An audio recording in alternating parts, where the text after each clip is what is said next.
Remember when Drake had the nerve to say that Kendrick was rapping like he was trying to free the slaves? I think about that almost every day. The disbelief that a black man was insulting another black man for speaking out about injustice or using his art to discuss injustice was only magnified when I saw the reactions to Drake's line in Family Matters. Always rapping like you about to get the slaves free. I ain't gonna lie, Kendrick sometimes he do be rapping like he trying to free this thing. This could not be the same children that Whitney believed were the future. Arguably, they're not. Whitney's song, Greatest Love of All, where she put that immense pressure on the next generation, came out in 1985. So the future that she spoke about was technically the millennial generation. Those of us born in the late 80s and within the 90s. Sadly, this included Drake and other miscreants who missed her memo about leading the way for positive change. But for the most part, millennials were probably the last generation to grow up with some kind of reverence and appreciation for socially conscious messaging in music. Between Drake's jabs at Kendrick and now people describing Doechii as Harriet Tubman music as an insult, there seems to be a new generation that has lost its appreciation or value in social commentary appearing in any art form, especially music. And it's not just hip hop. Of course, that genre was founded as an escape from and a window into the unique experiences of Black Americans under the Nixon era. But as Doechii so eloquently pointed out to her haters, Black and African descendant music has had a long history of not only entertaining but educating our listeners. For us to work towards and aspire for something greater despite the circumstances and the forces operating against us. Sadly, this tradition seems to be coming to an end. And not just because of the backlash against conscious rap, but I'd argue also because of the death of conscious R&B. Here's why. Was I the only one with parents blasting Sounds of Blackness every morning? Personally, I put Tomorrow by Tevin Campbell on repeat for multiple reasons. Then there's TLC, Lauryn Hill, Desiree. These are essential examples of what conscious R&B looked and sounded like in the 90s. But of course, conscious R&B has a longer history. Honestly, we can go back as far as spiritual hymns, but for this conversation, we'll start at the creation of the modern record industry. What was originally called race music evolved to become rhythm and blues in the 1940s. Then in 1959, Berry Gordy founded Motown and used R&B to transform American mainstream music. Stevie Wonder, Marvin Gaye, and of course Michael Jackson ultimately became the most important conscious R&B artists to come from this music label. But before them, the most controversial and famous artist who transitioned from commercial to conscious R&B was Sam Cooke. It took him 7 years to release his first Billboard #1 song, and 7 years later, he was dead. The theory is that his manager and other powers that be in the music industry wanted him dead as he got more involved in the civil rights movement and was fighting for fair payment for Black musicians. Cooke's song, A Change Is Gonna Come, was his generation's All Right, an anthem protesters used to summarize and galvanize behind their fight for justice. Sam Cooke is not the only Black person who became a target for speaking out against social wrongs, but he's one of the examples of what R&B artists were willing to sacrifice by using their art as a tool to bring awareness to Black people's struggle. That courage, that level of standing on business even when your life is on the line, inspired a chain of conscious R&B artists that extended through the 70s, 80s, and the 90s. But that chain broke the day Y2K came. As antagonistic as society was towards Black people, it still, for a time, rewarded Black artists for the deep messages in their music. Perhaps the thought was that if they could contain Black angst on wax and keep it out of politics, it would make Black consciousness less threatening. Martin Luther King's death was both the beginning of this counter strategy and, as a result, the slow death of conscious R&B. Okay, maybe the better word to use is climax, meaning that in modern R&B story arc, MLK's assassination is a marker of the conscious R&B peak and steep decline. Countless R&B artists released Black Power anthems before and after King's death. But given my mission statement, I am going to, of course, highlight the women who produced these records. Nina Simone is probably the most popular and well-known. Before MLK's death, she released conscious R&B songs reacting to the murders of Emmett Till, Medgar Evers, and 4 girls killed in the 16th Street Baptist Church bombings. 3 days after MLK died, Simone wrote the melodic obituary Why, the King of Love is Dead, and performed it to a live audience still trying to make sense of the tragedy. Ella Fitzgerald, Aretha Franklin, Mahalia Jackson, and Lena Horne did a combination of writing original socially conscious songs and lending their talents to the cause by performing at civil rights rallies. As time went on and the sting from MLK's assassination was gradually healing, Conscious R&B turned from lyrics reporting on atrocities to affirmations reminding Black people of their worth. Chaka Khan, for example, released I Am Every Woman. The staple singers wrote classics that some of y'all sing and don't realize are Conscious R&B songs. It's crazy to hear I'll Take You There in the background of a Chevy Malibu TV commercial when this song was about Black people persevering despite all their leaders dying. A funny, not so funny thing about the US government is that if they don't like what you're saying or singing about, they're liable to murder or imprison you. So the 1970s became a decade of either being brave enough to say the thing directly or to cloak it under clever metaphors that mostly Black audiences could decode. The targeting of influential Black figures continued in the 1970s, with leaders like Angela Davis and Assata Shakur being labeled terrorists for speaking out against the US occupation in Vietnam, economic hardships due to systemic racism, etc., etc. The government went so far as recommending the death penalty for both of them, who were listed as FBI's most wanted criminals.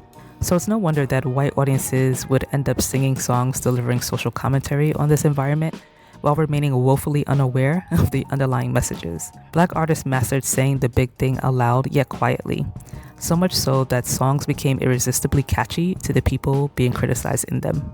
However, this would change under the Reagan and H.W. Bush administrations in the 1980s. I found this fascinating quote published in 1984 in an edition of National Review, a conservative magazine, which was describing Reagan's re-election campaign. It says, quote, Ronald Reagan receives his strongest support from the same demographic group that has grown up with rock and roll. Their music, rock, rap, and pop, has finally caught up with their conservative politics.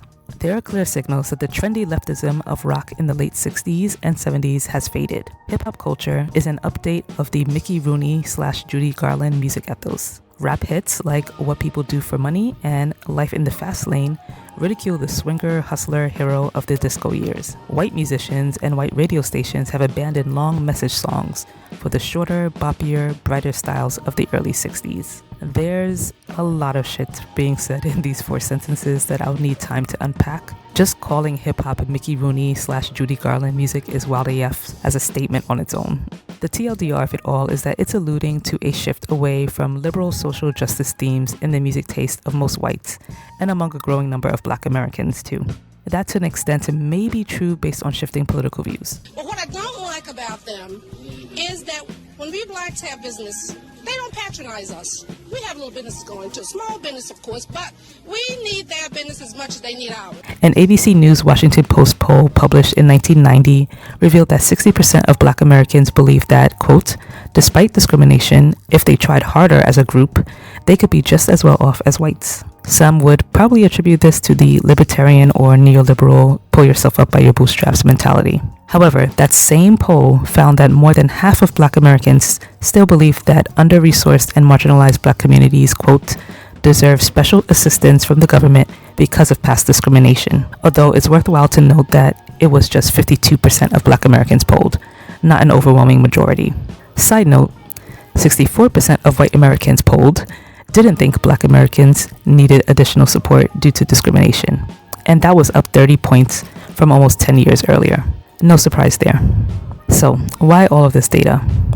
Based on this analysis, it was no longer safe to assume most Black Americans would connect to music that alluded to a certain social or political consciousness, implicitly or explicitly. All skin folk weren't kinfolk in the same sense that they were during the height of R&B or the civil rights movement. Thus, artists were presented with 3 options. Number 1, make conscious music that flies under the radar but risks getting ignored by fans. Number 2, go the full commercial route, making profitable hits that play on MTV and major radio stations. Or, number 3, go unapologetically rogue, making explicit protest music that alienates you from your record label and mass audiences. Option number 3 was problematic before the 1980s. Berry Gordy notoriously threatened to drop Marvin Gaye from Motown in 1970 if he released What's Going On, one of Marvin's well-known conscious R&B tracks. But pressures to be less protest and more palatable grew even stronger throughout the 1980s, as a new generation of Americans who didn't grow up in the 1960s or 70s became record labels' target audiences. Nevertheless, a few Black American acts and even some from the diaspora kept the conscious R&B movement alive. Soul to Soul, a British group from London, released hits like Back to Life and Keep on Moving that were internationally successful. Back to Life reached number 4 on the Billboard Hot 100, and Keep on Moving peaked at number 11 and number 1 on Billboard's Hot 100 and R&B charts respectively. Doechii Chapman managed to go multi-platinum singing songs like Why and Crossroads, but only Fast Car made it to the Billboard Top 10 in 1988. Some might argue that Fast Car is more of a love song, but there's definitely political messaging sprinkled in there, at least a little bit.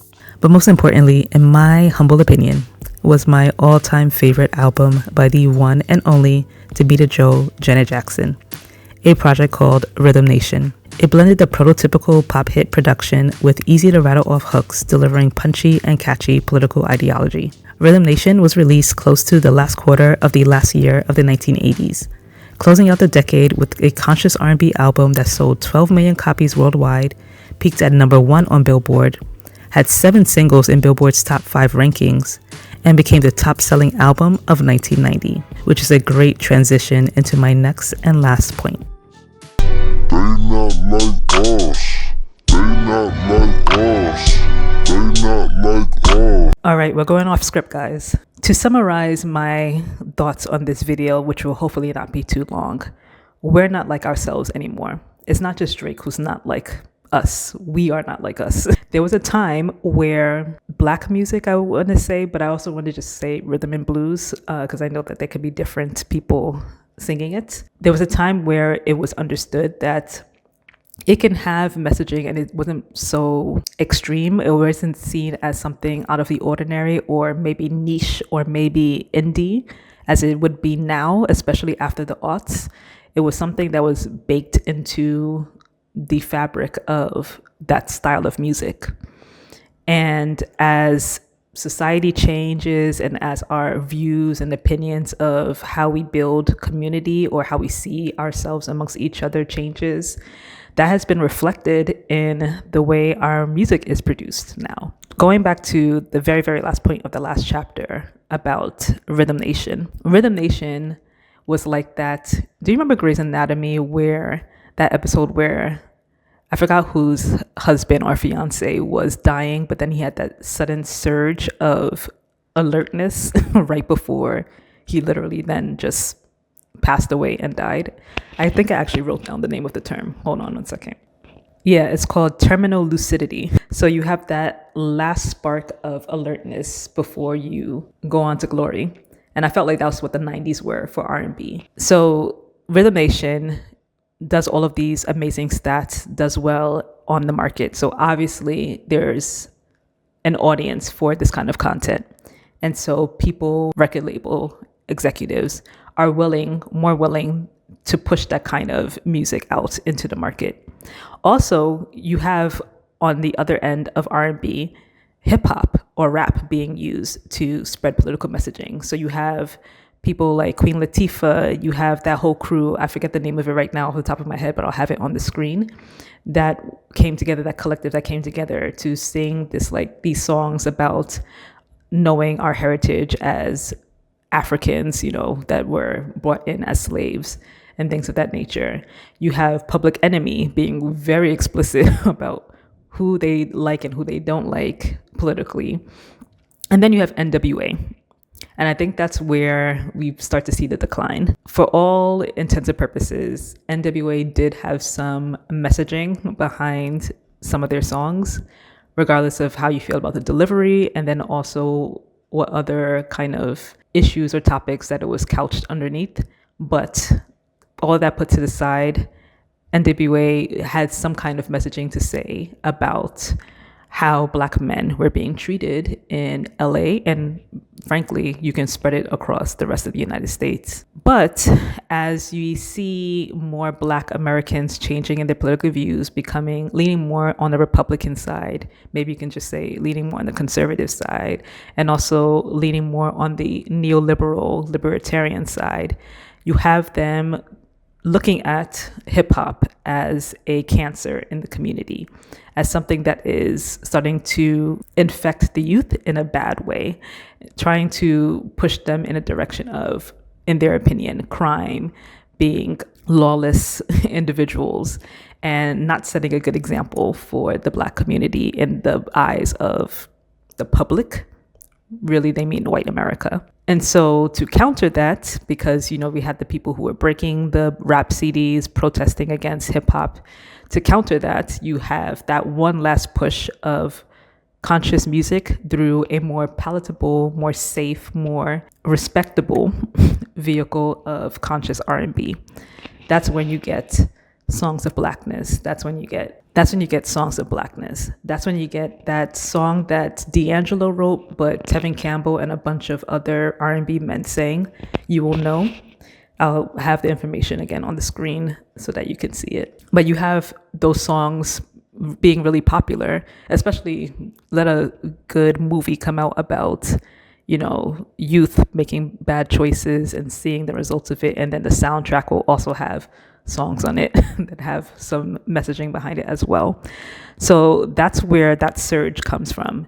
Record labels being okay with pushing that narrative because it seems like it's marketable because of Rhythm Nation, but then also changes within the Black community about how we see one another and how we want to present ourselves on a larger front because of respectability politics, to be honest with you. However, as the youth are often liable to do, they start to push back against it. They start to rebel against this whole preachy kumbaya stuff. And so they become even more controversial, even more scandalous with the kind of music that they like, that they listen to, and that they put out into the atmosphere. So in the 90s, that was also adding on to the whole commentary on youth. It was actually counterculture back in the 60s, 70s, not so much the 80s, but in the 60s and the 70s, it was counterculture to protests. That was the thing that was associated with being youth, with being restless, with not being mature and understanding how the world works. So you had people like going outside of R&B, people like John Lennon becoming a rock star because of his protest music, because he was outspoken about Vietnam.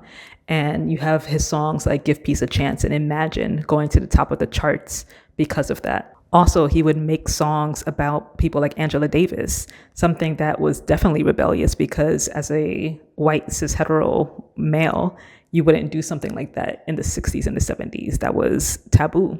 So doing things like that to rile up the elders was actually cool. So I think that's why it was more likely that we had socially conscious R&B music back then, especially being popular around youth culture, as opposed to now where that's not really seen as being rebellious. What's being seen as rebellious is going against the kumbaya, going against the preaching kind of music, going against what's supposed to be nice and polite in society, certain kind of lascivious music. But then also as the aughts come in, you just have people wanting to have fun. I think also, if this may be a hot take, but hear me out, especially when 9/11 happened, and it seemed like, I remember watching it. I was in New York. I grew up in New York. I remember watching it on TV. Thankfully, I wasn't in Manhattan or in the city. I was out in the suburbs. And I just remember feeling like must be the end of the world. We must be having the end of days right now. And so I wonder if that bred a sense of, I don't want to think right now. I kind of want to escape kind of mindset, which often happens also with this trend called recession music, where people just want to feel good because the economy is trash. And so that was a huge seismic shift, though, in the way society works overall. Like, that was a world-changing kind of event, where I think that was more than just, oh, we're sad because we don't have any food for water and bread. This is like, oh no, I feel an existential threat and I feel like I need to like just dance it out of my system. And so I think that's when you see like the rise of EDM, and you see the rise more of music that is more about having a good time and relaxing and chilling. And you have in R&B, at least, the messaging, the political messaging, or the socially conscious messaging being pushed more to the niche genres of neo soul. So neo soul was still there. Jill Scott was there. India Arie was there, singing those kind of songs still. but it wasn't as mainstream anymore as something like a Rhythm Nation, because people just weren't going out of their way to kind of buy those records anymore or to listen to them. And I think that's sad. And this is maybe how I'll wrap it up. I think it's very sad because as we see now with this Drake and Kendrick Lamar beef, if there's nothing else that we take away from it, it's just that with the reactions to Kendrick Lamar from the Drake supporters, and then this conversation around slave music or Harriet Tubman music, the fact that people are saying this out loud makes me so sad and fearful that we have truly lost that side of us, and that Gen Z, Gen Alpha, and whoever else comes after that has no interest whatsoever in upholding the history, the long history of R&B music and any kind of music that Black people make. Yes, being songs that you can dance to, yes, being songs that you can enjoy at a picnic, at a barbecue, but also having some kind of meaning, having some kind of purpose behind it. We always have intention behind the art that we create. And there's nothing wrong. There's nothing wrong at all with saying sometimes, like, let's just be free, let's just be carefree and not think too hard. But you had albums back in the day that had a little bit of both. They had a balance of it. There was always like a unspoken rule that at least one of our songs will make sure that we're educating you or uplifting you about something. And I think that, especially even though we still have things like Black Lives Matter, even though we still have things like the Me Too movement, both movements started by Black women, by the way, let's just make sure that's clear. I think the reason why we don't also see a lot of unity amongst those movements, especially now as we're trying to think about how to create a counter strategy against the demise of democracy as we know it.